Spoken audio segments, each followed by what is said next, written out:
तो हम लोग हरि नाम दीक्षा के अध्याय 3 की चर्चा कर रहे हैं और उसमें 10 नाम अपराधों की चर्चा के संबंध में तीसरे नाम अपराध गुरु और अवज्ञा के बारे में हम पढ़ेंगे।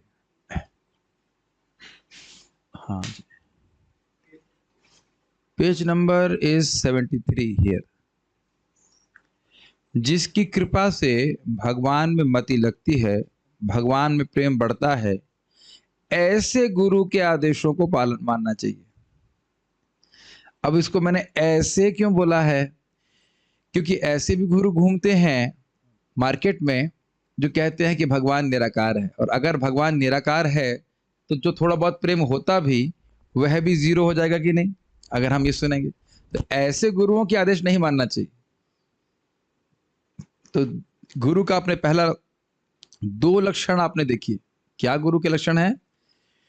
भगवान में मति लगती है, और मति लगाने के साथ वो मति और बढ़ती है, प्रेम बढ़ता है। ये गुरु के आदेश के पालन का प्रभाव होना चाहिए। और अगर गुरु कह रहा है कि भगवान निराकार हैं तो भगवान से प्रेम नहीं होएगा ना। तो इसलिए ऐसे तथाकथित गुरु जो कि आपको भगवान को निराकार कहते, उनकी बात हमें नहीं सुननी। भक्ति में बढ़ने के लिए ही वो अच्छा होगा कि टेबल को बंद कर दें। सुमधुर प्रभु टेबल बंद कर दीजिए, जस्ट बीच में बैठे रहता है। भक्ति में बढ़ने के लिए ही शिष्य को व्यक्तिगत आदेश दिए जाते हैं। एक लाइन कितनी महत्वपूर्ण है। कभी कभी लगता है हमको टॉर्चर करने के लिए दिया गया है। मंगल आरती जाओ, जपा करो, वो भी रोज करो। देखो, एक टेबल को बंद करने के लिए भी गुरु की आवश्यकता होती है, और लोग कह रहे हैं कि भगवान के धाम जाने के लिए गुरु की आवश्यकता नहीं होती। समुद्र प्रभु है कि नहीं? एक टेबल, एक फोल्डिंग टेबल बंद करने के लिए भी गुरु की आवश्यकता होती। ठीक है, ये समझ में आया? दूसरी लाइन बहुत इंपॉर्टेंट है कि कोई उपदेश दिए गए कि आप इतने बजे उठिए और इतने बजे कीजिए, तो इससे भगवान में मति बढ़ेगी उसकी। यही गुरु का उद्देश्य होता है। अपना व्यक्तिगत कोई इंद्रिय तृप्ति उद्देश्य नहीं होता है। गुरु में हमेशा भगवत बुद्धि होनी चाहिए, क्योंकि भगवान ही गुरु के रूप में जीव को भगवत धाम ले जाने के लिए आते हैं। ये थोड़ा समझना चाहिए। देखिए, कृष्ण कृपा मूर्ति अर्थात भगवान की कृपा की मूर्ति है श्रील प्रभुपाद जी। यानी कि भगवान की कृपा का अंश गुरु के रूप में हमारे सामने प्रस्तुत होता है। कृपा की मूर्ति है भगवान की। अब ये नहीं सोचना चाहिए कि गुरु के ही शरीर से सारे ब्रह्मांड निकल रहे हैं। भगवत बुद्धि का मतलब यह है कि अगर भगवान मेरे सामने होते तो जो उपदेश मुझको देते मेरे हित के लिए, वही मुझे मेरे गुरु के, प्रामाणिक गुरु, ध्यान दीजिए, गुरु मतलब वैष्णव, प्रामाणिक गुरु के माध्यम से मुझे प्राप्त हो रहा है। इतनी बात समझ में आ रही है? ये बहुत बहुत इंपॉर्टेंट बात है। गुरु को भगवान नहीं मानना चाहिए, लेकिन भगवान से अभिन्न मानना चाहिए। थोड़ा अंतर है। जैसे ऐसे समझ लीजिए कि किसी का छोटा बच्चा है और पिता है, तो आप बच्चे को हाथ लगा सकते हैं, पिटाई कर सकते हैं। आप पिता को तो ना मार रहे हैं, लेकिन पिता का भाव ये रहता ना कि बेटा तो मेरे से अभिन्न है। मेरा व्यक्तिगत अनुभव है, एक बार बोट फेस्टिवल का समय था और बहुत भीड़ थी मंदिर के मंडप में, और मैं जाके बैठ गया। मैं ध्यान नहीं दे पाया, उस बच्चे पे हल्का सा बैठ गया, उनके पाँव लग गया होगा। पिता इतना रंज हो गया, तुरंत उल्टा सुल्टा बोलने लग गया। तो मैंने देखा कि कितना पिता को अपने बच्चों से प्रेम होता है, ये समझ रहे हैं। लेकिन बच्चा का पिता है क्या? तो जिस प्रकार से पिता का बच्चे से प्रेम होता है, तो बच्चे को प्रसन्न करते हैं तो पिता अपने आप प्रसन्न हो जाते हैं कि नहीं। यही बात तो इस तरह से समझना चाहिए कि भगवान के प्रिय भक्त हैं, वो जानते हैं कि भगवान को हम संतुष्ट कैसे करना चाहिए, हमें कैसे करना चाहिए। हमें सिखा रहे हैं भगवान की सेवा में कैसे करना चाहिए। जैसे कल चर्चा हो रही थी, घर में मतलब माता जी हैं, वो अच्छे से भक्ति करती हैं, तो उनके पिता माता को बात थोड़ा समझ में नहीं आ रही होगी, भाई क्यों भगवान का जो बर्तन है उसमें हमारे बर्तन नहीं छुआने चाहिए। ये छुआछूत के लिए नहीं है। गुरु ये शिक्षा देते हैं ताकि हम लोग भक्ति में जो हमारे अपराध हैं उससे बचें और हम प्रगति करें। ये अनावश्यक नियम नहीं बताए जा रहे हैं।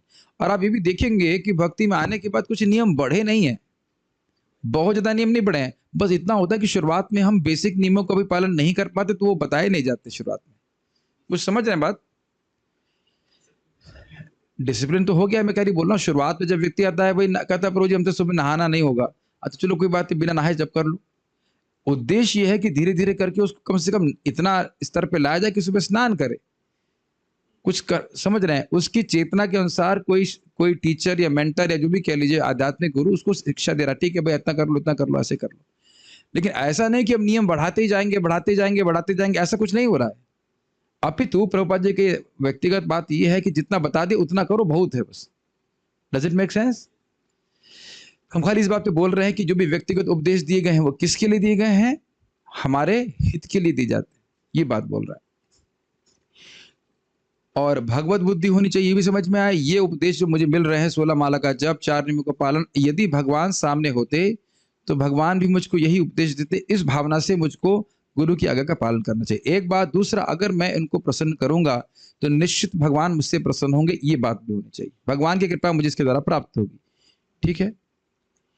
गुरु के प्रति साधारण मनुष्य बुद्धि रखने से घोर अपराध होता है। कभी कभी लोगों की धारणा होती है कि अरे गुरु भी तो एक साधारण व्यक्ति है, उन्हें भी भूख लगती है, नींद आती है, शीत लगता है, घाम लगता है, घाम मतलब गर्मी लगती है, उनकी क्या विशेषता है? नहीं तो कोई बात नहीं, कोई बात नहीं, ठीक है। अगर कोई ऐसी मति रखता है तब यह वैसा ही है जैसे भगवान किसी विग्रह में और पत्थर में कोई अंतर न मानता हो। अर्चे विष्णु शिलाधि गुरुषु नरमति। बहुत बड़ा अपराध है कि कभी कोई सोचे कि गुरु तो ब्राह्मण परिवार में जन्म नहीं लिए, गुरु तो साधारण परिवार में जन्म लिए हैं इत्यादि। या देखो इनको भी तो बुखार होता है, इनको भी तो बीमारी होती है, ये मुझे आध्यात्मिक जीवन में कैसे प्रगति करा पाएंगे? महाराज श्री एक बार प्रवचन में कह रहे थे कि भगवान ने दामोदर लीला से क्या दिखाया। दामोदर लीला में कौन बंधा हुआ है? भगवान बंधन पड़े में, भगवान स्वयं बंधन में है, लेकिन वो दोनों अर्जुन पेड़ों के बीच में से जा करके उनका बंधन को मुक्त कर दिया। तो भले ही बाह्य रूप से हमें लग रहा है कि गुरु भी इस भौतिक शरीर के बंधन में है, लेकिन दिव्य ज्ञान के द्वारा वह हमको मुक्त करा सकते हैं। कुछ समझ में आ रहा है बात? वैसे भी इस बात को जानना चाहिए, इहायस्य हरिदास से कर्मणा मनसा गिरा निखिलासु अपि अवस्थासु जीवन मुक्त स उच्यते। जो व्यक्ति मन से, वचन से, कर्म से भगवान की सेवा में लगा है वह इस जगत में मुक्त होता है। ये बहुत बड़ी प्रॉब्लम है। प्रभुपाद जी, मैं कई बार बोल चुका हूँ, प्रभुपाद जी को व्यक्ति त्याग दिया कि वो सोच रहे प्रभुपाद चश्मा पहनते। अरे सोच रहा है शुद्ध भक्त में तो आंख की कमजोरी नहीं होनी चाहिए, जो शरीर का धर्म है वो तो चलेगा ही। और भगवान जानबूझकर ऐसा करते भी हैं ताकि लोग जब तक शास्त्र ना सुने तब तक भगवान और वैष्णवों की, भक्तों की महिमा वो ना समझ सके। विदुर जी को जब दुर्योधन घर से निकाल रहा था, समझ रहा था कि वो महाभागवत है या युधिष्ठिर महाराज के प्रति अपराध कर रहा था, तब वो सोच रहा था कि भगवान को कितने प्रिय हैं। अब समझ में आ रहा है अपनों को। बाह्य दृष्टि वाले लोग वैष्णवों की महिमा नहीं समझ सकते, गुरु की महिमा नहीं समझ सकते हैं। तो इसीलिए शास्त्र श्रवण करके, भक्तों की संगत में आकर के धीरे धीरे समझना चाहिए कौन व्यक्ति प्रमाणिक गुरु है, कौन नहीं है। मेन बात क्या है जो महाराज जी ने ओपन किया था, गुरु के द्वारा भगवान में मति लगती है, ये आप चेक कीजिए, और हमारा भगवान से प्रति प्रेम बढ़ता है। ये दो मुख्य बातें। और तभी होगा जब गुरु प्रमाणिक होगा, प्रमाणिक वैष्णव होगा, प्रामाणिक रूप से भक्ति कर रहा होगा, तभी वो ठीक उपदेश दे सकता है कि किस दिशा में चलकर कि तुम भगवान से प्रेम प्राप्त कर सकते हो। समझ रहे हैं बात? अगर हाँ, तो इसी तरह से जैसे भगवान के विग्रह को पत्थर मानना, तो गुरु को सामान्य मनुष्य मानना, ये अपराध होगा। तभी तो अवज्ञा करेंगे, तभी तो अवज्ञा करेंगे। भगवान इसको स्वयं बोलते हैं, आचार्य माम विजानियाम नावमन्येत करहिचित। आचार्य को तुम मैं ही मानो कि मैं ही भगवान के रूप में, भगवान ही आचार्य के रूप में है, और उनकी आज्ञा कभी नहीं टालनी चाहिए। देखिए, मैं ये नहीं कह रहा हूँ कि मैं आचार्य हूँ, ऐसा नहीं बोल रहे हैं। आचार्य होना बहुत बड़ी बात है। हम खाली ये बोल रहे हैं कि अगर मान लीजिए कोई व्यक्ति आचार्य की वाणी को रिपीट कर रहा है, जैसे मैं बोल रहा हूँ 16 माला जप करो, आप लोग भगवान के पास जाओगे, तो मेरा तो कोई सामर्थ्य नहीं है कहने का। हम प्रभुपाद जी की बात को रिपीट कर रहे हैं आपके सामने, तो हमारी बात प्रमाणिक है। और आपने भी यही करना है, प्रभुपाद जी की बात को रिपीट करना है। कोई व्यक्ति हरे कृष्ण मंत्र जपे, 4 नियमों का पालन करे, अपराध से रहित होकर भजन करेगा, क्यों भगवान के पास नहीं चला जाएगा? बहुत शक्तिशाली है भगवान का नाम। ठीक है। और यहाँ पे भी कोई शिक्षा गुरु है, अब जीव गोस्वामी तो कहते हैं कि इसने एक श्लोक भी पढ़ाया है, उसका भी सम्मान करना चाहिए। एक श्लोक भी पढ़ाया है आपके जीवन में, तो उसका भी सम्मान करना चाहिए। और थोड़ा विवेक होना चाहिए, क्या ये जो बोला जा रहा है मेरे हित के लिए है या नहीं है? हित के लिए तो स्वीकार करने में क्या दिक्कत है? अतः गुरु की अवज्ञा नहीं होनी चाहिए, गुरु का आदर होना चाहिए, उनकी आज्ञा का पालन होना चाहिए, तभी नाम जब अपना पूरा फल देगा। मतलब फल मिलेगा, लेकिन पूरा फल जो भगवत प्रेम है वो प्राप्त नहीं होगा। और आप देख सकते हैं कि आज्ञा पालन ही आदर है। अगर मैं कहूं कि मैं आपका बहुत आदर करता हूं, और कहे कि भाई आप मंगल आरती उठेंगे ना, वो तो ना। अच्छा, भगवान को भोग लगा के प्रसाद तो खाओ, अरे ये सब क्या बोल रहे हैं आप। तो जब इस प्रकार की कोई आज्ञा पालन करना नहीं चाहता तो क्या आदर कर रहा है, फिर तो ये लिप सर्विस हुई कि नहीं, समझ रहे हैं। तो आप फिर उसी श्लोक को याद रखिए, इमं स्वनिगमं ब्रह्मन् अवेद्य मद अनुष्ठितम अदान में ज्ञानम ऐश्वर्यम स्वस्मिन भावम च केशव। जब ये नारद जी की उक्ति है, पांचवें स्कंद भागवत की, सॉरी प्रथम स्कंद के 5वें अध्याय की। नारद जी कहते हैं, हे ब्राह्मण व्यासदेव, जब भगवान ने देखा कि जो वेद का गुह्य ज्ञान मुझे दिया गया था, उनका वेद का गुह्य ज्ञान किसने दिया था? हाँ, गुरु ने दिया था। और जब देखा कि उनके द्वारा मैंने उस ज्ञान को अनुष्ठित किया, उसका पालन किया, तो भगवान प्रसन्न होकर के मुझे अपना ज्ञान दिए, ऐश्वर्य सिद्धियां प्रदान किए और अपनी भक्ति दी। अब समझ में आ रहा है। तो भगवान प्रसन्न होते हैं जब हम प्रामाणिक गुरु की आज्ञा का पालन करते हैं, इसी के द्वारा भगवान को हम प्रसन्न कर सकते हैं।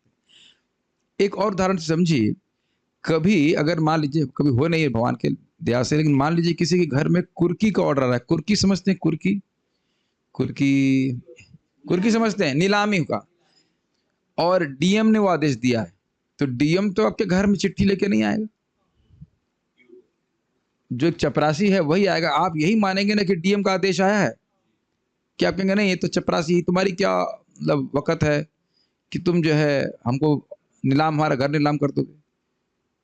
तो उसकी यही रिस्पॉन्सिबिलिटी है कि उस आदेश को यथावत आपके सामने रख रहा है, और आप मानते भी हैं कि हाँ ये डीएम का आदेश ग्रहण कर रहे हैं। तो जो शुद्ध भक्त हैं वह परंपरा में प्राप्त ज्ञान को ही दूसरों को देते हैं, तो वह भगवान के ही प्रतिनिधि हैं। कुछ समझ में आ रहा है? और इतना लाभ है कि अगर भगवान साक्षात होते तो भगवान भी वही बात कहते जो व्यक्ति कह रहा है। ये बहुत बड़ी बात है, और इस प्रकार से हम सभी लोग भगवान के प्रतिनिधि बन सकते हैं, कोई कठिनाई नहीं है। लेकिन जो भगवान बोल रहे हैं उसको यथावत रखिए।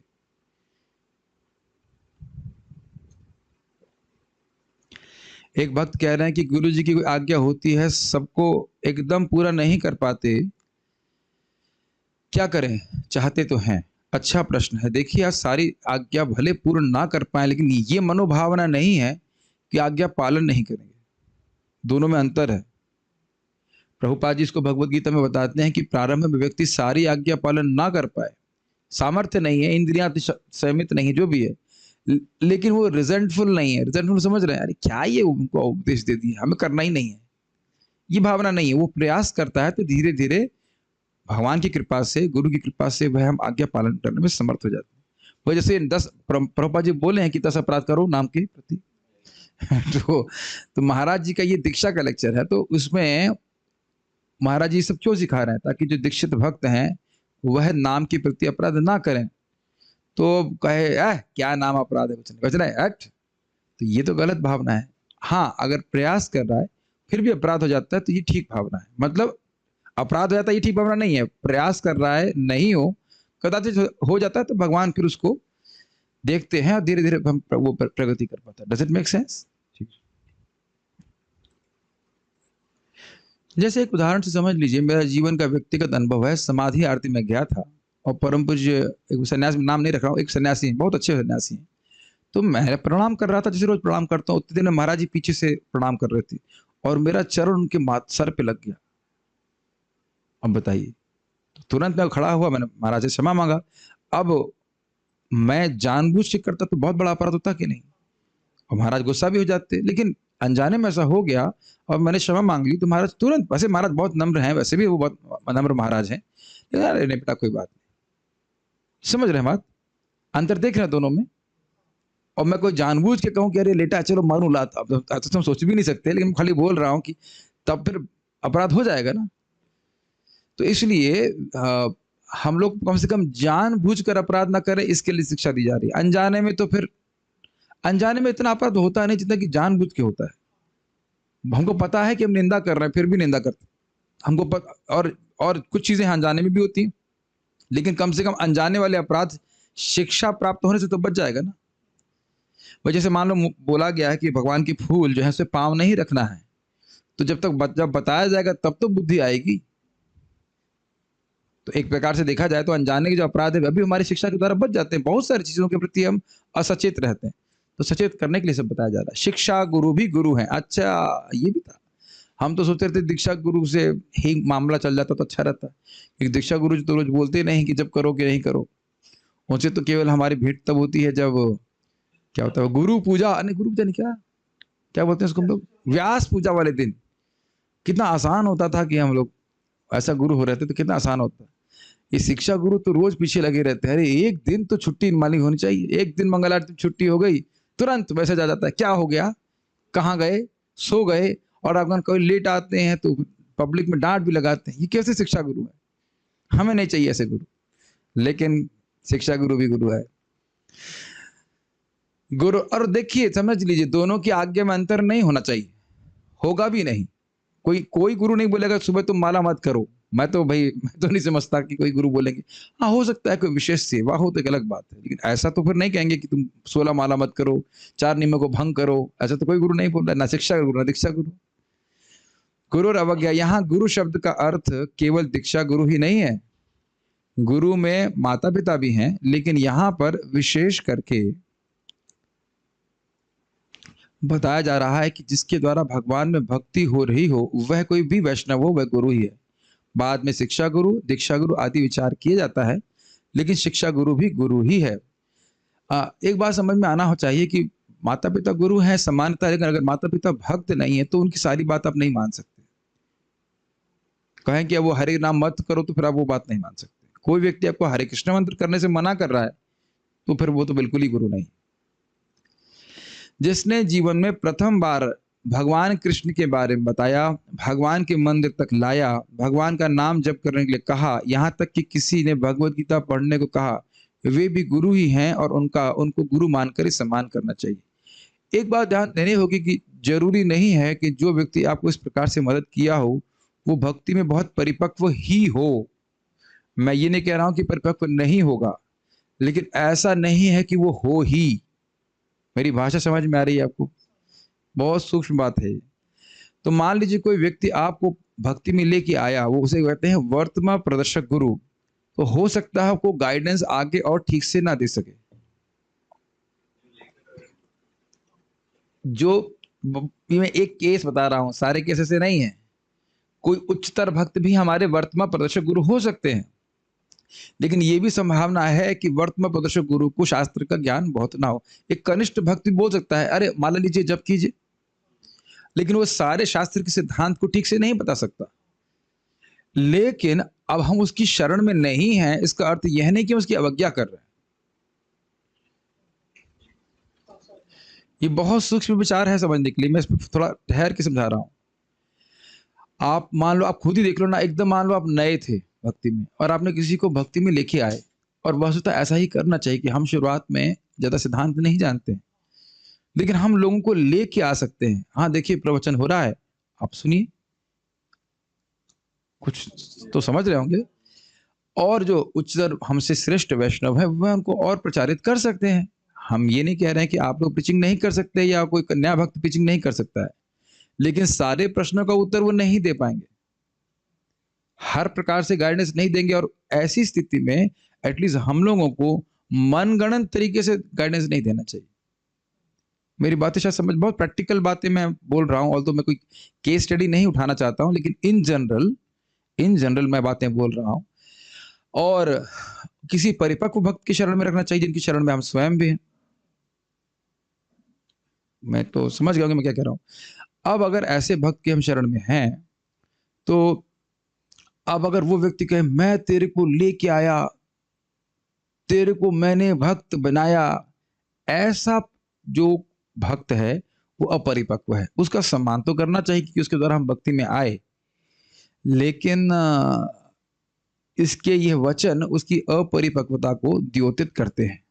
हम लोगों के मास्टर नहीं है कि हम, और ना तो हम किसी को लेके आ रहे हैं, हम केवल माध्यम है जिसके द्वारा लोग भगवान की भक्ति में आ रहे हैं। ये प्रॉपर अंडरस्टैंडिंग है। Does it make sense? At least हम लोगों को कभी ऐसा नहीं करना चाहिए कि तुम तो मेरे द्वारा आए, तुमको मेरी क्लास में आना चढ़ेगा, मेरा ही ऐसे करना पड़ा, और किसी को सुन ही नहीं सकते। ये सब बातें नहीं करना चाहिए। हाँ, अगर वह संप्रदाय के बाहर जा करके सुन रहे हैं, तो फिर आप उनको एक हिदायत दे सकते हैं कि ऐसा नहीं कीजिए, आप भ्रमित हो जाएँगे। फिर भी करना चाहते हैं तो फिर क्या कर सकते हैं? कोई बात तो बाँध के तो नहीं रख सकते। लेकिन अगर कोई हमारे प्रति इस प्रकार से फ़ोर्स कर रहा है कि भाई नहीं तुम हमारे यहाँ भक्ति किए, तुम अब हमको ज़िंदगी भर हमारे पास ही करोगे, ये कोई बहुत उचित व्यवहार नहीं है वैष्णव का। लेकिन फिर भी हमें सम्मान ज़रूर उनका करना चाहिए। ठीक है, हम किसी और के मार्गदर्शन में हैं अभी, तो उनके मार्गदर्शन में हम भक्ति कर रहे हैं, तो उनकी आज्ञा पालन कर रहे हैं। लेकिन गुरु की आज्ञा पालन करना ये सिद्धांत है, डिटेल्स अलग-अलग हो सकते हैं। जैसे मान लो कोई कहेगा कि सुबह आपको जितना जल्दी हो माला कर लेना चाहिए, एक टीचर ये बोलेंगे, दूसरा कहेगा नहीं-नहीं और सेवा करके करना चाहिए। तो आप हर एक का मार्गदर्शन देने का तरीका अलग-अलग है। ये चीज़ है। तो आप देख लीजिए कि कहाँ आपको सही बैठ रहा है, उस प्रकार से आप भक्ति कीजिए। मेन बात ये देखिए कि क्या गुरु हमको हमारी मति भगवान में लगा रहे हैं कि नहीं, और हमारा भगवान से प्रेम बढ़ रहा है कि नहीं, ये प्रैक्टिकल आपको देखना चाहिए। ठीक है, समस्त गुरुओं में जो दीक्षा गुरु हैं उनकी अवज्ञा कभी भी नहीं होनी चाहिए, क्योंकि वे अपने शिष्य के हित के लिए ही उपदेश करते हैं। ये बात जरूर इंपॉर्टेंट है। देखिए, सिद्धांत ये है कि जो हमारे प्रमुख शिक्षा गुरु हैं वही हमारे आगे जाकर के दीक्षा गुरु बनते हैं। तो इसीलिए मैंने कई बार भक्तों को दीक्षा के लिए बोला, तो जो लोग हिंदी समझते हैं तो मैं बोलता हूँ भाई राधा गोविंद महाराज के आप प्रवचन सुनिए। अगर आपको उनके प्रवचन सुन करके प्रेरणा मिलती है तब आप दीक्षा ग्रहण कीजिए। और अगर किसी को इंग्लिश आती है तो अन्य महाराज से श्रवण करें। मैं ये कभी नहीं कहता, कभी भी नहीं कहता कि इन्हीं या परम पूज्य राधा गोविंद महाराज से ही दीक्षा लो, ऐसा नहीं बोलता। अब हमारे ही कुछ भक्त हैं जो परम पूज्य लोकनाथ महाराज से लेना चाहते हैं, लेकिन उनके प्रवचन आपने सुनने चाहिए ताकि आप उनकी शिक्षा का संबंध बने। गुरु महाराज से आप केवल सामने बैठ करके कुछ संबंध नहीं बना सकते। साधुओं से संबंध शिक्षा का होता है। ये कुछ समझ में आती है बात। ये प्रभुपाद जी के शब्द हैं, वंस प्रिंसिपल शिक्षा गुरु becomes once later on becomes once दीक्षा गुरु, ध्रुव महाराज के प्रसंग में।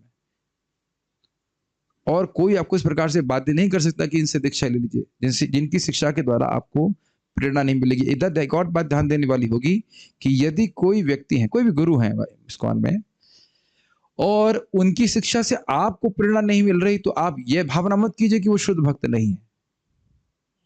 ये फिर अपराध बन जाएगा।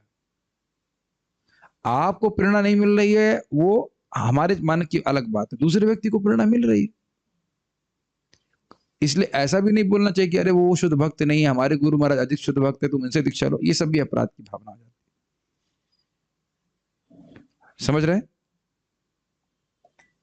जो भी प्रामाणिक भक्त हैं इस्कॉन में, वो यही उपदेश देंगे जिससे उनके शिष्यों का हित हो। Make sense? ठीक है। अवज्ञा करना मतलब हीन बुद्धि रखना या उन्हें साधारण मनुष्य समझना। भाई अगर कोई साधारण मनुष्य होगा तभी तो आप कहोगे ये मुझे आज्ञा देने वाले कौन होते हैं। कई बार आपने शब्द सुना है, तुम कौन होते हो मुझे ये बोलने वाले। ये तो स्पष्ट समझ रहे हैं। तो ये ही बात अवज्ञा का स्वरूप धारण करती है। अब कोई व्यक्ति कह रहा है नहीं ये तो भगवान के भक्त हैं, भगवत बुद्धि है, यही तो होते हैं मुझे कुछ कहने वाले, ऐसी बुद्धि रखनी चाहिए। कुछ समझ में आ रहा है? वैसे मैं एक चीज देख रहा हूँ, जूम के डिवोटीज में बड़े पक्के हैं। मान लो कोई सो रहा हो और मैं नाम लेके भी डांट देता हूँ तो मुस्कुराते हैं।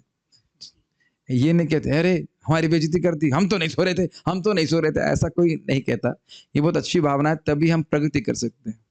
बहुत अच्छा लगता है कि जैसे कोई माता नई आई है, उनको बोल दूंगा भैया सीधे बैठिए, हाथ घुटने के पास रखिए, उस दिन से सीख जाती है। यानी कि सीखने की ललक है।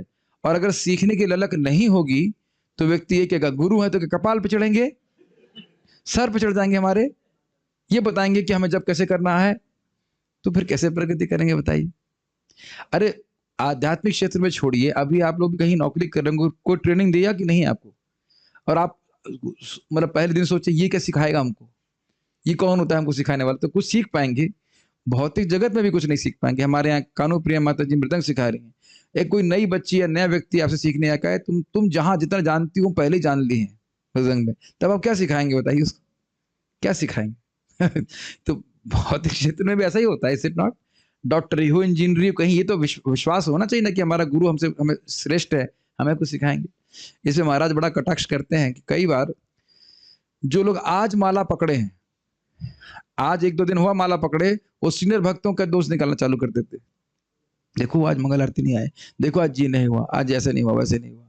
तो इस प्रकार की बुद्धि भी नहीं होनी चाहिए। पहले उतने समय तक माला तो पकड़ के दिखाओ बेटा, 20-30 साल 40 साल माला तो पकड़ के दिखाओ।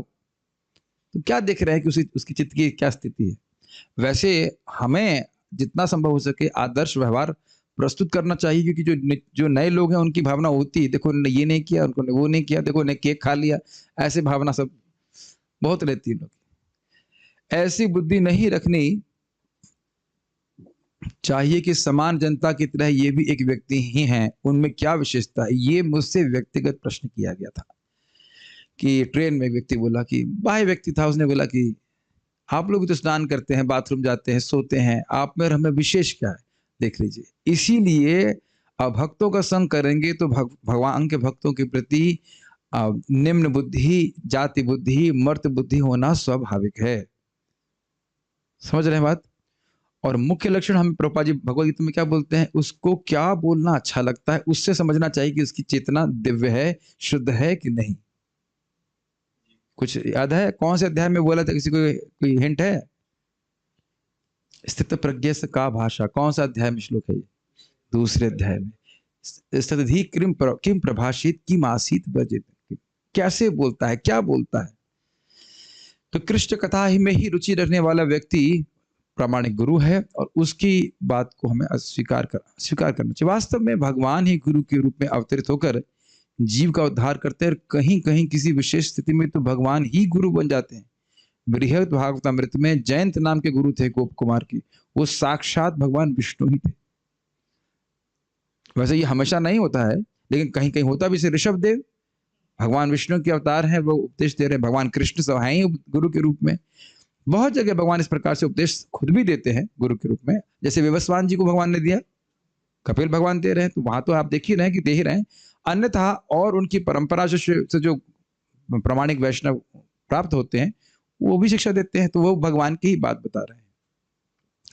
किसी भी साधारण जीव में यह शक्ति नहीं है कि वह दूसरे जीव का उद्धार कर सके। भगवान ही गुरु के हृदय में अवतरित होकर ज्ञान देते हैं। ये बहुत सुंदर बात चेतन, ये बड़ा डिफिकल्ट तत्व है समझने के लिए। एक तरफ तो लग रहा है कि गुरु एक सामान्य व्यक्ति है, समान मनुष्य है, उनको भी प्यास लगती है, खाना खाते हैं, इत्यादि नींद आती है, और दूसरी तरफ कह रहे हैं कि हमारा उद्धार कर देंगे। तो बात तो सही है, समान व्यक्ति अपना उद्धार नहीं कर सकता, हमारा उद्धार कैसे करेगा? उद्धार कैसे करेंगे? ज्ञान के द्वारा। जैसे हम में और एक डॉक्टर में क्या अंतर है? मनुष्य की दृष्टि से क्या अंतर है? कोई अंतर नहीं है, लेकिन वो दवा के द्वारा हमारी बीमारी दूर कर सकता है कि नहीं? अब तो समझ में आ गया।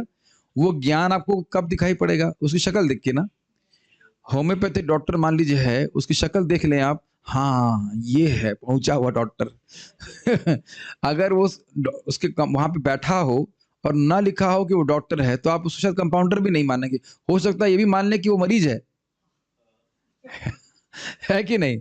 अगर डॉक्टर की ड्रेस में नहीं हो और वो डॉक्टर की सीट पे ना बैठा हो, तो उससे क्या आप पूछेंगे, आप भी लगे हैं लाइन में, पूछ लेंगे कि नहीं? है कि नहीं? तो मैं खाली बोल रहा हूं कि वह अपने ज्ञान के द्वारा हमारा उद्धार करता है। Does it make sense? तो ये देखना चाहिए कि किसके पास भगवान का कितना अधिक ज्ञान है। अगर है तो गुरु के रूप में स्वीकार करना चाहिए। अपनी भी बुद्धि होनी चाहिए कि जो बात बोल रहे हैं क्या वो शास्त्र सम्मत है। शुरुआत में तो नहीं होती, लेकिन इस्कॉन में तो कोई कठिनाई नहीं होती इस प्रकार से शास्त्र सम्मत है कि नहीं, कि इतने वैष्णव हैं, इतने भक्त हैं, कहीं कोई संशय है आप उसी भक्त से पूछ सकते हो, नहीं तो दूसरे और भक्तों से भी पूछ सकते हो। अगर मेरी बात में कुछ संदेह है तो किसी और भक्त से भी पूछ सकते हो, ऐसा बोल रहे थे, या मुझसे ही पूछ लो कि प्रभु जी का शास्त्र में ऐसा लिखा है कि नहीं। कोई ऐसे हम दबाव तो नहीं दे रहे कि मेरी बात माननी ही पड़ेगी। जो मैं आपको ये बात बोल रहा हूँ चैतन्य चरितामृत में पढ़ा चुके हैं, अगर आपको याद हो, कि यद्यपि मेरे गुरु भगवान कृष्ण के दास हैं, लेकिन फिर भी वह उनके प्रकाश विग्रह, प्रकाश से है कि नहीं, प्राय था ये बात। तो उनको प्रसन्न करके हम नित्यानंद प्रभु को प्रसन्न करेंगे, नित्यानंद प्रभु को प्रसन्न करके भगवान चैतन्य महाप्रभु को प्रसन्न करेंगे। सिंपल सी बात। Make sense? बीइंग सबमिसिव, उसमें कुछ हो जाता नहीं है। सबमिसिव होने में कुछ होता नहीं है, इतना कुछ प्रॉब्लम नहीं होती है। और विचार करके देख ले, हाँ भाई हमको मंगल आरती के लिए बोल रहे हैं तो अच्छी बात है, शास्त्र में तो लिखा है। हाँ जप करने के लिए होते तो बहुत अच्छी बात है, तुलसी पूजा करेंगे तो भगवान के पास जाएंगे। संसार दावन लगाने के लिए बोल रहे हैं, उसमें भी लिखा है भगवान के पास जाएंगे। हाँ तो जप करना चाहिए, भागवत पढ़ने से भी हमारा, हाँ तो गलत तो कुछ नहीं बोलना है, खुद अपनी विचार शक्ति भी होनी चाहिए ना। तो इसलिए इस प्रकार से गुरु को स्वीकार करना चाहिए। हरे कृष्णा कृष्णा कृष्णा हरे हरे, हरे राम राम राम हरे हरे। तो गुरु की अवज्ञा नहीं करनी चाहिए। और गुरु की पहली आज्ञा है कि भगवान का प्रसाद हमको रोज खाना है। अरे आप कुछ पता नहीं है, आज का बच्चा हमें सिखा रहा है। पहला आज्ञा ये है कि एक उठते ही बढ़िया से एक प्लेट राइस, दाल, सब्जी, चावल, चपाती, घी लगा करके, ब्रश भी नहीं करने की जरूरत है। देखो सार्वभौम भट्टाचार्य ने ब्रश भी नहीं किया और दबा के प्रसाद खा लेना है। उसके बाद अभी कहाँ 16 माला, उसके बाद थोड़ा घूम के आइए, फिर थोड़ा देखिए कि मौसम ठीक है कि नहीं। अगर मौसम ठीक हो, किसी को झगड़ा नहीं हो, तब माला उठानी है और 2-4 माला करके छोड़ देना चाहिए, फिर आगे दिन में करना चाहिए। और थोड़ा भक्तमाल भी करना होगा, थोड़ा 2-4 भक्तों की निंदा कर दे, तो एकदम अगर मजाक में बोल रहे हैं। गुरु की पहली आज्ञा है 16 माला का जाप करना, और उसके बाद वाली आज्ञा है 4 नियमों का पालन करना, प्रसाद लेना, इत्यादि इत्यादि सारी बाकी है। लेकिन ये चीज आप पकड़ के चलिए, प्रभुपाद जी ने एकदम शब्द, the first instruction of the spiritual master is to chant Hare Krishna 16 rounds. अरे माता जी आपको डायबिटीज है, आप वृद्ध हो, सारे लोग डायबिटीज डायबिटी के वृद्ध हैं, सब पहलवान दिख रहे हैं मेरे खा खा कर। तो उपदेश तो उसको व्यक्ति के हिसाब से दिया जाएगा। आपको डायबिटीज है, आप तो दिन भर माला कर रहे हो, कोई दिक्कत नहीं है। शरीर की एक कमजोरी एक अलग बात है, लेकिन उठते ही तो महाप्रसाद गोविंद नहीं चालू होना चाहिए। हाँ ठीक है। चौथा, मैं खाली बोल रहा था कि ये चीज पकड़ के चलेंगे तो जीवन सफल हो जाएगा, बाकी सारी चीजें अपने आप सेट होती जाएंगी। चौथा नाम अपराध श्रुति शास्त्र निंदनम। जिन शास्त्रों में भगवान के नाम की महिमा का वर्णन है, उन शास्त्रों को ना मान और कहना कि ये सब ब्राह्मणों ने अपनी जीविका चलाने के लिए लिख दिया है, ये अपराध है। क्या आपने कभी ऐसे लोगों से मिले हैं? बहुत लोग इस प्रकार की बात बोलते हैं। अगर वह ब्राह्मण जाति से नहीं है तब तो और अधिक बोलते हैं कि ब्राह्मण लिख दिया हमारे हमको दबाने के लिए। लेकिन देखिए शास्त्र इस प्रकार से नहीं। अगर आपने श्रीमद् भागवतम को सुना है, यह प्रतीत नरः, जो कोई भी इन अवतारों के वर्णन को प्रातः और सुबह श्रवण करता है, प्रातः और शाम को श्रवण करता है, तो दुख ग्रामात् विमुच्यते, वह दुख के समूह से मुक्त हो जाता है। तो यहाँ पे यह शब्द से स्पष्ट था कि इसमें वर्णाश्रम की अपेक्षा नहीं है। तो भागवत तो कभी इस प्रकार का भेदभाव नहीं कर रही है, लेकिन पढ़ते नहीं है तो सोचते कि नहीं, इस प्रकार का जो है वर्गीकरण करने से हमारा क्या दलन किया जा रहा है, दमन किया जा रहा है। हाँ, तो ये भावना भी नहीं होनी चाहिए। भगवान से अभिन्न सब शास्त्र है, शास्त्रों में पूर्ण श्रद्धा होनी चाहिए। अब अगर ना हो तो क्या करें? भगवान का नाम जप कीजिए, शास्त्र सुनिए, जैसे जैसे हृदय शुद्ध होगा सहज रूप से श्रद्धा शास्त्र में होगी। लिखा ऐसा ही है, इसको आप बुद्धि नहीं दे सकते हैं आर्टिफिशियली। आप जैसे जैसे हम लोग जाप करते रहते हैं, भक्ति करते रहते हैं, प्रसाद खाते रहते हैं, सहज रूप से श्रद्धा होने लगती है। इसको एक्सप्लेन नहीं किया जा सकता है। हृदय में रजोगुण तमोगुण का प्रभाव रहेगा तो विश्वास नहीं होता शास्त्र की बात पे। लेकिन जैसे जैसे हृदय शुद्ध होगा, हमें शास्त्र का जो लिखा है वो हमें दिखने लग जाएगा। अभी नहीं दिख रहा है कि जगत सुख का घर है, अभी तो लग रहा है आईएएस सुख का घर है। भगवान आईएएस में नहीं करा रहे हमारा, सारे आईएएस सुखी है, तभी तो एक आध दो सुसाइड कर लेते हैं। ये दिखाने के लिए कोई सुख है नहीं, फिर भी नहीं मानते, नहीं मेरे से ना होगा।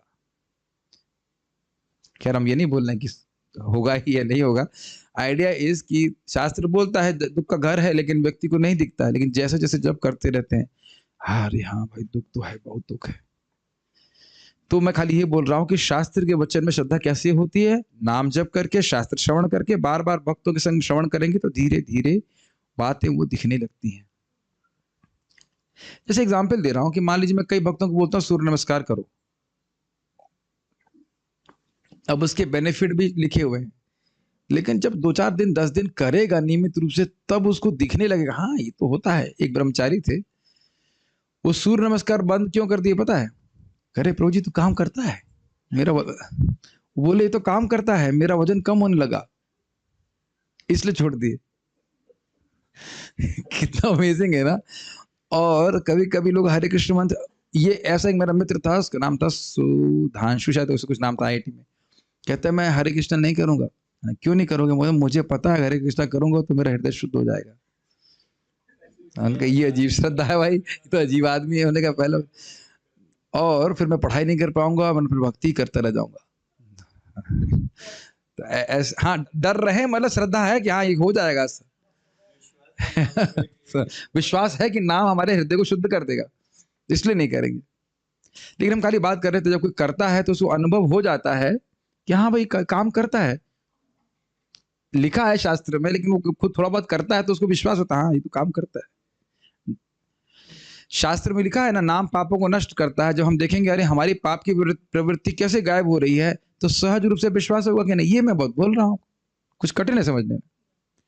जाप करेंगे, भगवान का प्रसाद खाएंगे, धीरे धीरे आपको समझ में आने लगा हाँ तो सही कह रहे हैं। जैसे एक उदाहरण लीजिए, अतः श्री कृष्ण नामादि न भवेद ग्राह्यमिंद्रिय सेवोन्मुखे जीवादौ स्वयं विस्मृतः। भगवान के नाम रूप गुण आदि को हम अपनी भौतिक इंद्रियों से नहीं समझ सकते। प्रभुपाद जी कहते हैं अपने बुद्धि के द्वारा नहीं समझ सकते। आप मानेंगे? दुनिया में हर चीज कैसे समझते हैं आप? बुद्धि के द्वारा। बुद्धि के द्वारा समझते हो? अरे ये तो सीधी बात है, हर चीज आप बुद्धि के द्वारा समझते हो। और यहाँ शास्त्र कह रहा है ना, आप बुद्धि से नहीं समझ सकते, आप जीव से समझो। जीव को जब भगवान के नाम उच्चारण में लगाएंगे और भगवान का प्रसाद ग्रहण करने में लगाएंगे, तब भगवान अपने आप को प्रकट करेंगे। तो ये लॉजिक तो चलेगा नहीं हमारे हिसाब से। जीभ लगाने से मैथमेटिक्स समझ में आएगी क्या? ये क्या बोल रहे हैं? जीभ लगाने से तो वही मैथमेटिक्स नहीं समझ में आती है, फिजिक्स समझ में नहीं, भगवान कैसे समझ में आ जाएंगे? आपका शिष्ट तर्क नहीं चलेगा उसमें। शास्त्र बोल रहा है कि जीभ भगवान का नाम उच्चारण करने में लगाओ, भगवान का प्रसाद खाओ, तो कुछ समझ में आएगा। तो आप जब उसको श्रद्धा करके करेंगे तो आपको देखेंगे हाँ मुझे तो समझ में आ रही है भगवान की बात। Does it make sense? तो फिर आपकी श्रद्धा हो जाएगी। भाई सब व्याख्या क्यों कर रहा हूं, समझ में आ रहा है? आप थोड़ी श्रद्धा रखकर करिए, फिर वो एक फीडबैक सर्किट की तरह हो जाएगा। बार बार करते रहेंगे, आप अपने जीवन में अनुभूत करेंगे हाँ ये तो बात सही है, फिर आपकी श्रद्धा और पक्की हो जाएगी। जैसे भक्तों के संग में आकर सुनने से भगवान में श्रद्धा होती है, ये शास्त्र में लिखा है। आप जब उसे करने लग जाएंगे देखेंगे हाँ मेरी श्रद्धा बढ़ रही है भगवान में, भगवान से मेरा प्रेम बढ़ रहा है, तो हाँ ये काम करता है। Does it make sense? किसी वस्तु में, वाक्य में श्रद्धा तब होती है जब उसको हम अनुभव करना शुरू कर दें। Does it make sense? तो लिखा है ना, भक्ति करने से विरक्ति होती है, आपको विरक्ति होने लग जाएगी। और उसके बाद क्या कहते हैं, भक्ति बढ़ती है। हाँ भक्ति बढ़ती है, भगवान का कुछ अनुभव भी होता है, हाँ भगवान कुछ सुख मिलता है भक्ति करने का। तो जब होगा तो आपको महसूस, विश्वास होगा ना श्रद्धा सही है कि नहीं, श्रद्धा है होगी ना कि शास्त्र में सही, शास्त्र सही है कि नहीं, ये बात बोल रहे हैं। सनातन धर्मियों में एक प्रकार का नशा है कि वे शास्त्र की निंदा तुरंत कर देते हैं। ये तो हमने आंखों से देखा है।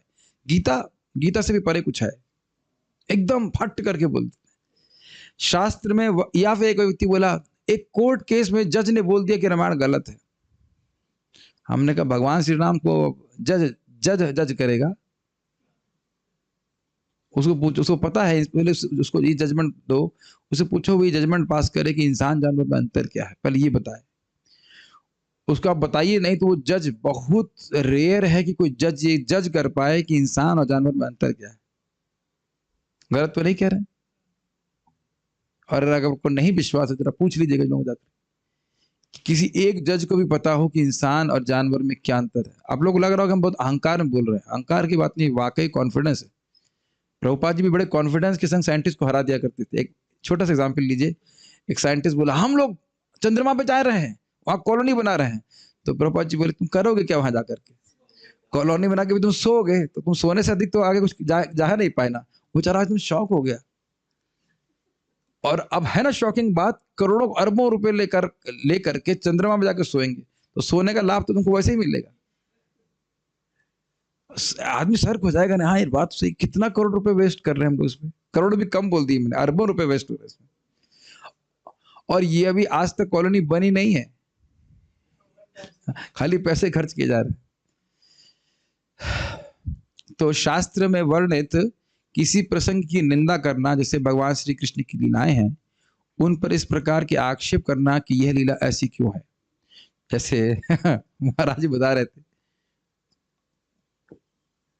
एक कथा करने गए अमेरिका में, तो माता जी कथा के बाद आए, बोली कृष्ण ने इतनी शादियां क्यों करी और दूसरे की स्त्रियों के संग क्यों रासलीला करी। तो पहले महाराज कह रहे थे हमारा तो बात ही करने का मन नहीं था और पीछे लग गई, उसके बाद पति भी आ गया, नहीं क्यों।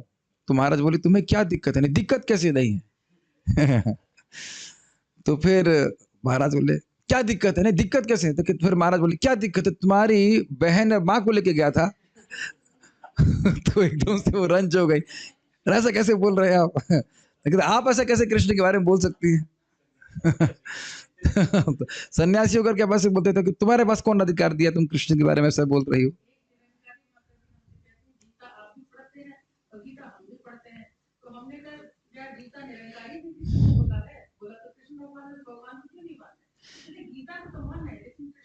हाँ भगवत गीता को मानेंगे लेकिन भगवत गीता के वक्ता को नहीं मानेंगे तो मान क्या रही हो तुम, समझ रहे। इस प्रकार का आक्षेप लोग करते हैं तो ये सब निंदा है। वेद व्यास नाम के कोई व्यक्ति ही हुए ही नहीं, ऐसा भी लोग बोलते हैं।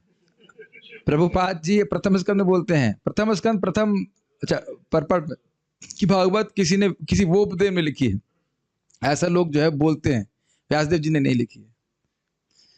इस पे भी महाराज बोल रहे थे, कोई व्यक्ति बोला व्यासदेव जी ऐसा क्यों लिखे तो महाराज बोले हाँ भाई अगली बार वो लिखेंगे तो हम कहेंगे आपसे वो मशवरा कर लें कि वो भाई क्या कौन सा श्लोक लिखना, कहाँ सेट करना चाहिए, आप बताएंगे। यह सब कल्पना करके लिखा गया, ऐसा वो लोग बोलते हैं, ये सब माइथोलॉजी है। जैसे आज के युग में उपन्यास लिखा जाता है वैसे ही ये कहानियां लिखी गई हैं। ये समझिए रविंद्रनाथ टैगोर जी भी ऐसे ही भगवान कृष्ण के बारे में कुछ लिखे थे और उसमें बहुत त्रुटियां थी, वो परंपरा में ज्ञान प्राप्त नहीं किए थे। फिर भक्तिनाथ ठाकुर जी उनको शिक्षा दिए, फिर बाद में समझे उसको और संशोधन किए उसका। इस प्रकार की भावना रखना घोर अपराध है। जो व्यक्ति भगवान का भक्त है, नाम जप करता है, उसे ऐसी वाहियात बातों में नहीं पड़ना चाहिए, मतलब ऐसी बातों को नहीं सुनना चाहिए। कभी कभी इमेच्योर भक्त कहते हैं अरे देखो कितना सुंदर उसकी बोली है, कोई वक्ता होंगे कोई भी, कितने लोग उसको लाइक करते हैं, उसके लाइक्स कितने ज्यादा हैं, उसकी हमें प्रवचन सुनना चाहिए। लेकिन पहले ये देखिए कि क्या उसका प्रवचन परंपरा में है, इसका बड़ा प्रमाण। जैसे वो बोतल दीजिए, काफी बड़ी बोतल है, आप लग रहा है सुखदेव गोस्वामी होंगे, पानी नहीं पीते। ये बोतल सब लोग देख रहे हैं कि नहीं, इसके ऊपर लिखा होना चाहिए, प्राय उन बोतलों पे लिखा रहता है कि यदि सील टूटी हुई हो तो आप इसको ना खरीदें। पानी खरीदते हुए भी आप ये ध्यान देते हैं कि इसकी सील ना टूटी हो। ग्रहण कर रहे हैं, कैच कर पाएंगे? गुड, क्रिकेट खेलते थे, मैं भी खेलता था। तो जब हमें भगवत ज्ञान प्राप्त करना है तब हमें कितना ध्यान देना चाहिए कि उसकी सील न टूटी हो। समझ रहे हैं बात? इस पानी की बोतल में जरा सा कॉन्टेमिनेशन मिला दिया जाए, जरा सा कीटाणु मिला दिया जाए, बीमार पड़ जाएंगे कि नहीं? उसी प्रकार से जरा सी मायावाद की गंध आ गई, सारा सिद्धांत डिस्टर्ब हो जाएगा।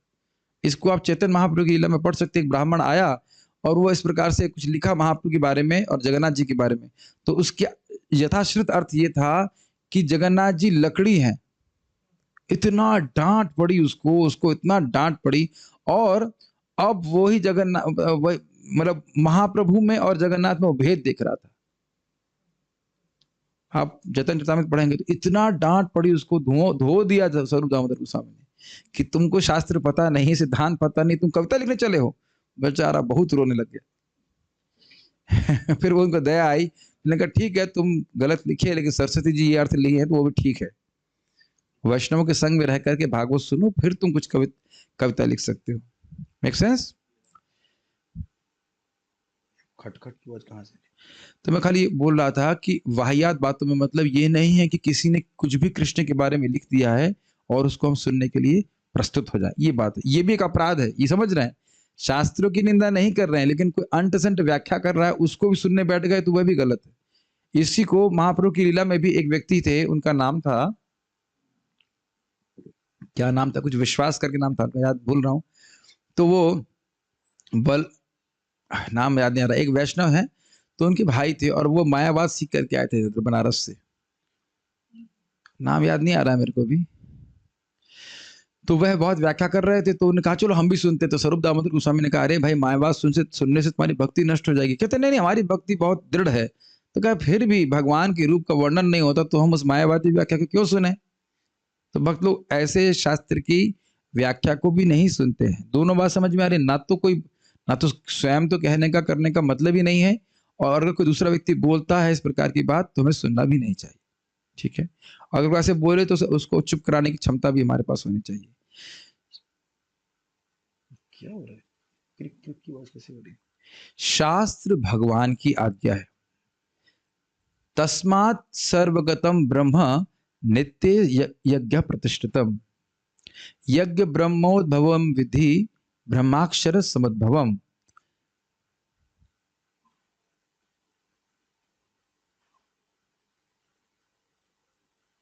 क्या हो रहा है। तो यज्ञ जो है वह यज्ञ ब्रह्मोद्भव विधि, यज्ञ जो है वह ब्रह्म से उत्पन्न, वेद से उत्पन्न हुए हैं, ब्रह्माक्षर समुद्भवम, और जो वेद हैं वे भगवान से उत्पन्न हुए हैं। ये समझ रहे हैं, व्हाट्स दैट मृदंगा। तो वेद भगवान के निश्वास से प्रकट हुए हैं, इसलिए साक्षात भगवान की आज्ञा है, और जो वेद की आज्ञा मानता है वह भगवान को प्रसन्न करता है। तो इसलिए कह रहे हैं जिन ग्रंथों में भगवान श्री कृष्ण विष्णु की महिमा लिखी गई है उन ग्रंथों की निंदा नहीं करनी चाहिए, और जिसमें नहीं लिखी गई है उधर तो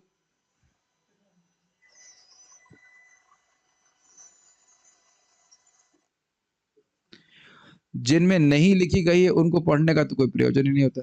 व्हाट इज दिस, बंद तो हो जाओ भाई।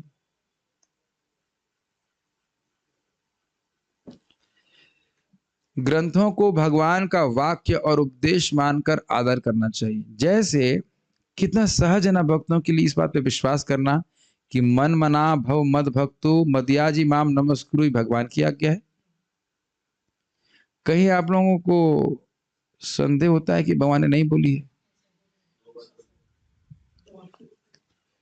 लेकिन ये भगवान ने नहीं बोला है, ये संजय ने बोला है।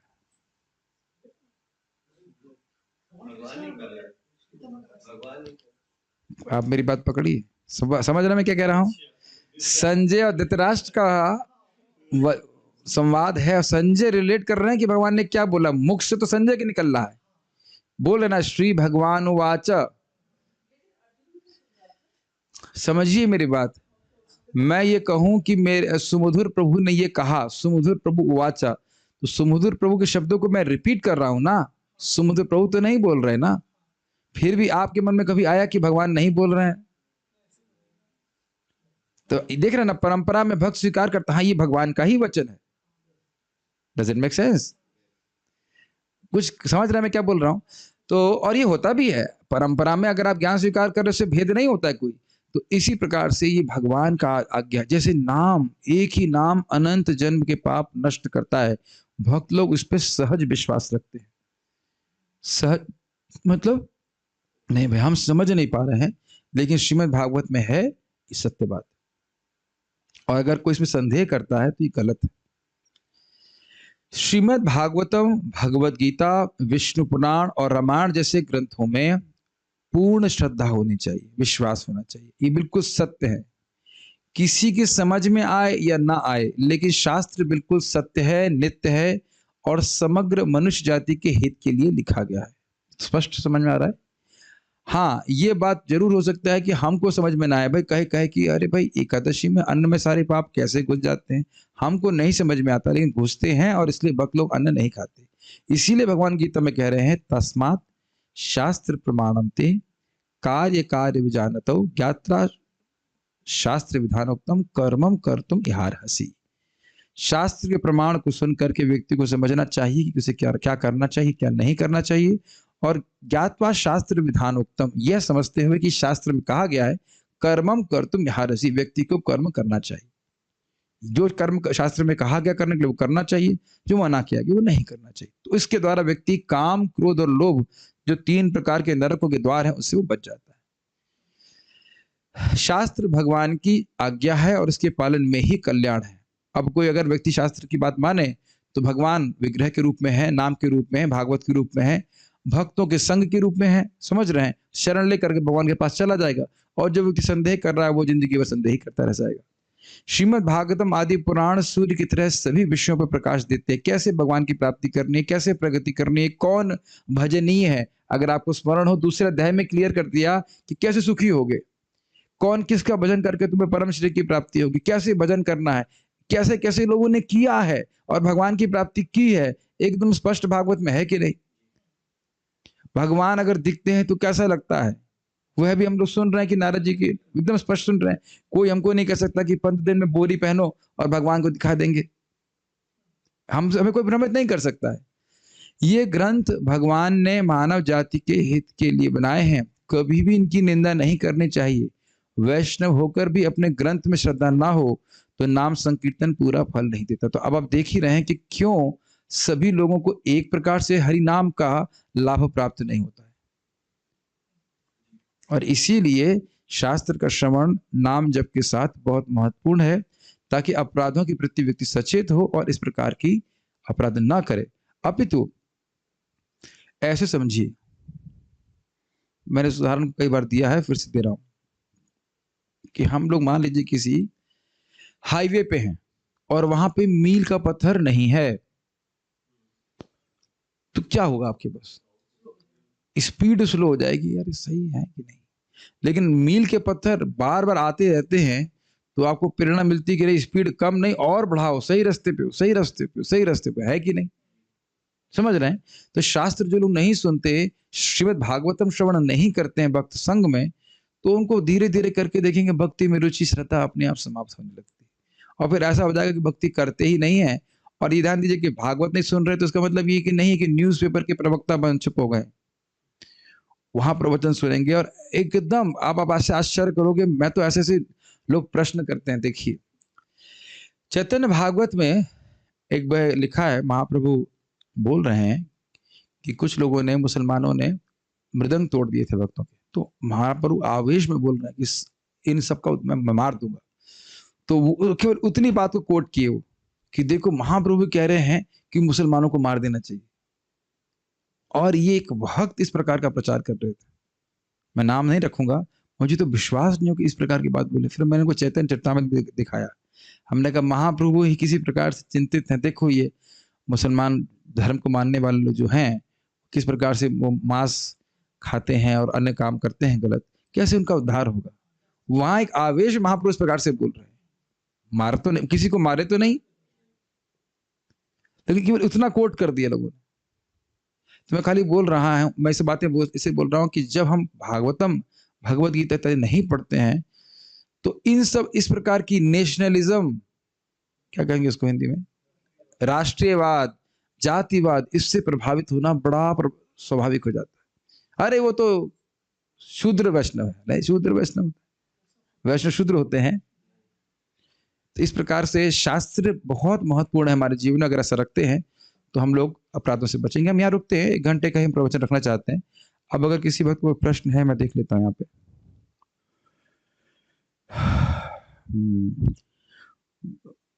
इस्कॉन चौपाटी के एक डिवोटी 2019 में उन्होंने बताया, first time ISKCON and Lord Krishna के बारे में बताया, क्या वो भी गुरु हो सकते हैं? हाँ, उससे पहले मेरे को कुछ भी नहीं पता था। ठीक है, आपको नहीं पता तो मैंने बताया, लेकिन मैंने बताया था वर्त में प्रदर्शक गुरु जो पथ दिखाते हैं, यह जरूरी नहीं है कि वे आपको शिक्षा देने में समर्थ हो, लेकिन उनका भी सम्मान हमें करना चाहिए। और क्या है, मूर्ख जब तक मुंह नहीं खोलता है पता नहीं चलता है कि वो मूर्ख है, उसकी बातों से पता चलता है कि वो मूर्ख है। हाँ, लेकिन दिक्कत ये है कि ऐसे मूर्ख भी घूम रहे हैं जो इस मूर्ख के मुंह खुलने के बाद भी उसको अमृत ही मानते हैं। जैसे एक मूर्ख घूमता है और बोलता है कृपा कहाँ है गुरुजी, कृपा कहाँ है, वो वोडका की बोतल में कृपा। और तथाकथित पढ़े लिखे लोग ताली मारते हैं, आपने, मैं नाम नहीं रख रहा हूं, जानते, मैं तो आश्चर्यचकित हूँ। शास्त्र नहीं सुन रहे हैं कि एक बार शराब पीने वाले को नरक में कई हजार साल तक गर्म लोहा पिलाया जाता है, ये शास्त्र बोल रहा है। यही कृपा छुपी है। एक महाराज क्या बोलते हैं उसके ऊपर, लोभी गुरु और पापी चेला दोनों नरक में ठेलम ठेला।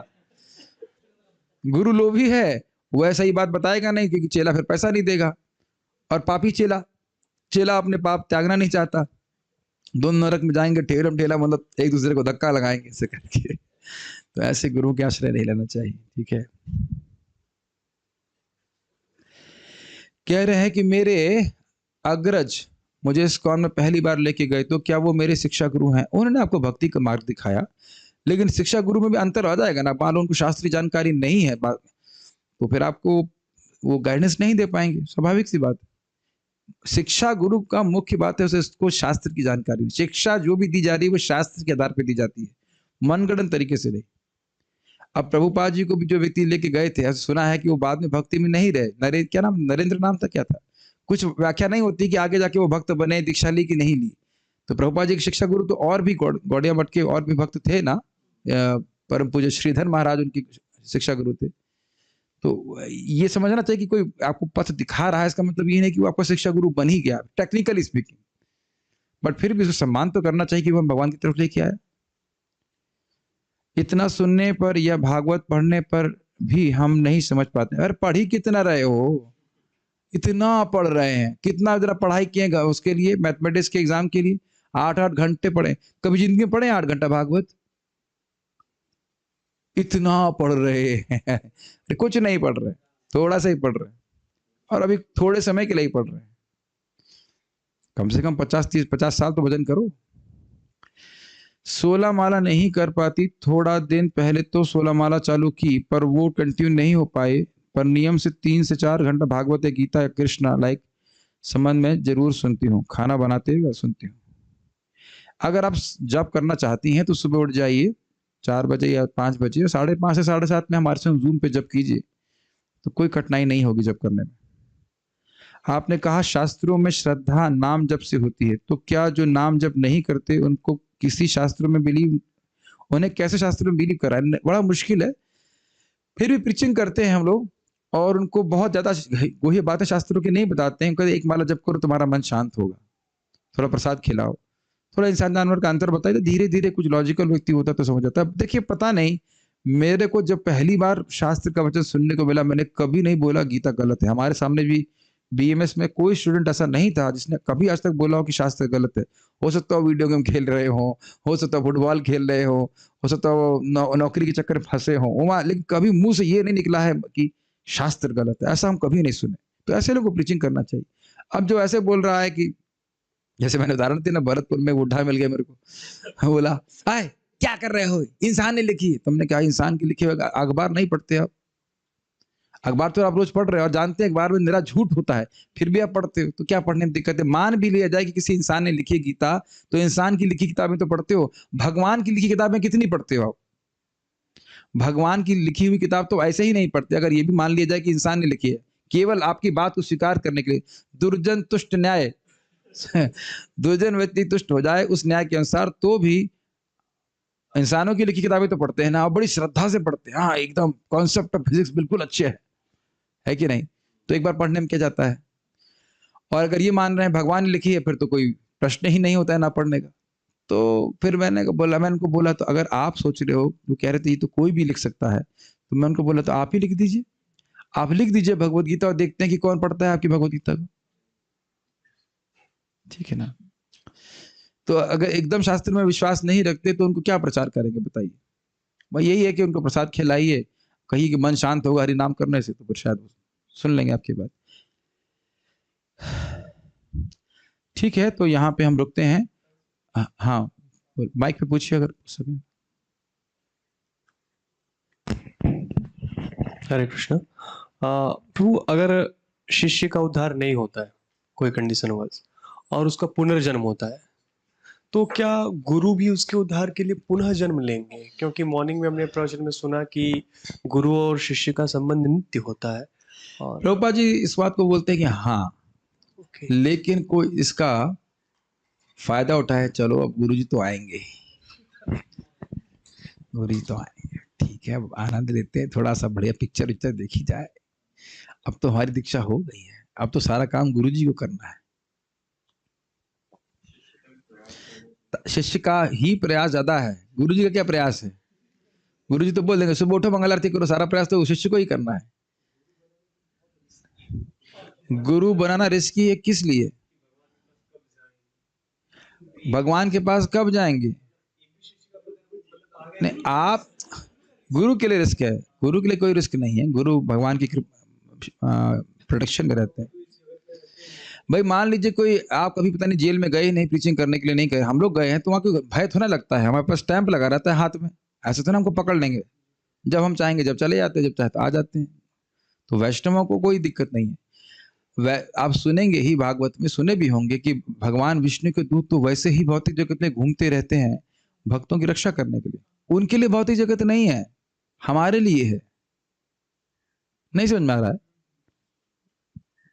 प्रभुपाद जी के लिए कोई भौतिक जगत नहीं है, शिला भक्ति सिद्धांत ठाकुर जी के लिए कोई भौतिक जगत नहीं। मैंने सुना है वो चंद्रमा को देखे बोले वहां बड़ी इंद्रिय तृप्ति हो रही है।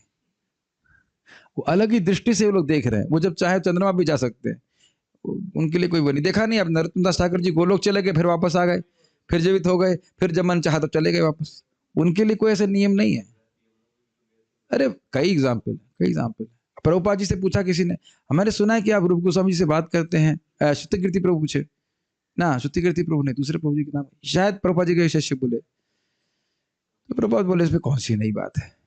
अरे तो कितने महान आचार्य के हम संग में हैं, उनके अनुगत्य में हम कल्पना भी नहीं कर सकते, कर भी करने की जरूरत नहीं, बस उनके अनुगत्य में भक्ति करते रहिए। ठीक है, यहाँ रुकते हैं। बहुत बहुत धन्यवाद। शील प्रभुपाद की जय। और अन्य अपराधों के बारे में हम लोग कल सुनेंगे, कैसे कैसे अपराध हमें करने चाहिए, सॉरी नहीं करना चाहिए, तो उसको हम लोग कल सीखेंगे। ठीक है, हाँ, कार्यक्रम हम लोग का 10 से 11 में ही रहेगा। हिंदी में कोई विशेष कार्य हम लोग क्लास होगा तो हमसे उसको ब्रॉडकास्ट कर देंगे, नहीं तो हम लोग ऐसे चलने देंगे 10 से 11। लेकिन अगर हिंदी में क्लास होगा अभी तो भी 10 से 11 क्लास अब करते ही रहेंगे। अरे पर इतनी क्लास मत कराइए ब्रो जी। ऐसे ही भक्ति बहुत, बट इवनिंग तो चल ही रहा है, इवनिंग का टॉर्चर बंद नहीं होगा। प्योर डिवोशनल टॉर्चर दोपहर का भी रहेगा, और बढ़ाया जाएगा, हीट बढ़ाई जाएगी। अब हो सकता है लॉकडाउन खुल जाए तो फिर तो सुनने का मौका नहीं मिलेगा ना।